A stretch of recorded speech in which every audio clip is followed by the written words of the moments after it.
Nous reviendrons en détail sur la rencontre du président Paul Kagame avec la CGEC dans nos prochaines éditions.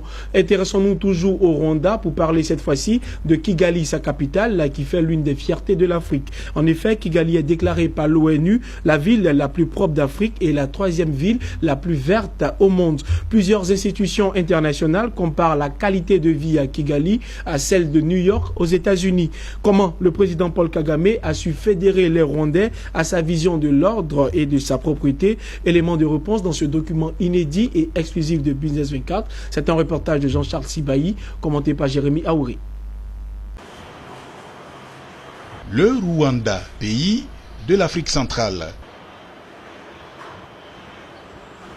Si par le passé le nom du pays était connu pour sa douloureuse histoire du génocide de 1994 qui a fait plus de 800 000 morts, aujourd'hui, le Rwanda fait la fierté de tout un continent et du monde entier. Non seulement parce que le pays a su transcender ses erreurs, mais aussi à cause de sa capitale, Kigali,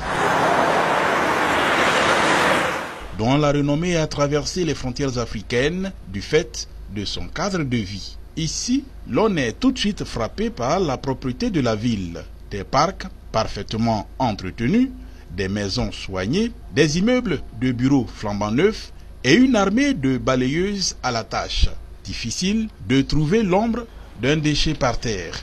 Et les habitants s'y promènent sans problème de jour comme de nuit. La ville est devenue une des plus propres et sûres du continent. Tout paraît en ordre. Conséquence, l'ONU Habitat a déclaré Kigali comme la ville la plus propre d'Afrique en 2016, pour la troisième année consécutive. En 2017, elle a été couronnée meilleure capitale africaine. D'après le Courrier international, qui cite les services des ressources humaines des Nations Unies, le confort de vie y serait en effet presque comparable à celui de New York, aux États-Unis. En plus d'être la ville la plus belle d'Afrique, Kigali est également la troisième ville la plus verte au monde. C'est la ville aux 1000 collines, c'est la propriété. La propriété, ça franchement, j'avoue qu'ils sont... c'est un exemple à suivre, c'est un exemple à copier. Kigali, je suis amoureuse. Beaucoup s'accordent à dire que le succès du pays repose sur un homme charismatique, le président de la République du Rwanda, Paul Kagame. L'homme a su fédérer son peuple autour d'une vision. Au Rwanda, chaque 100 maisons constitue ce que le pays appelle un village. Les habitants se choisissent un chef qui a pour mission de les organiser afin de rendre leur lieu d'habitation propre. Chaque mois, tous les derniers samedis, c'est obligatoire, les habitants donnent 3 heures de leur temps à rendre leur quartier propre et à faire d'autres travaux communautaires. Personne ne s'y dérobe, même les autorités politiques et les opérateurs économiques étrangers. La loi est la même pour tous.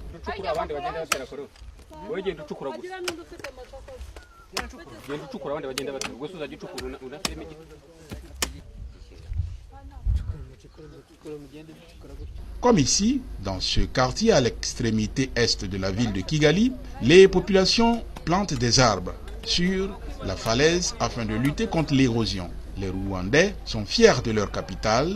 Tous les premiers samedis, c'est une tradition, toutes les grandes artères sont fermées à la circulation automobile. C'est le jour du cross ou de la marche populaire. Il n'est pas rare de voir le président Paul Kagame y participer. Avec une telle organisation, ce n'est pas surprenant que depuis 2000, le Rwanda affiche une croissance économique de l'ordre de 8% de son PIB. Le Rwanda est aujourd'hui un pays sûr. 3, 4, 5, 6, 7. Kigali, sa capitale, attire des touristes qui affluent du monde entier. La ville s'est même hissée au 3e rang africain pour les congrès. Plus d'une quarantaine de rencontres continentales et internationales y sont organisées chaque année. Le Rwanda est un exemple pour tous les pays africains. Son président de la République, Paul Kagame, est aujourd'hui le président de l'Union africaine. Comme il l'a réussi pour son pays, saura-t-il fédérer les autres nations autour d'une vision commune? notamment le projet de création de la zone de libre-échange sur le continent. Ce projet devrait aider les États du continent à réunir leurs propres ressources pour financer le développement de l'Afrique. Seul l'avenir nous le dira.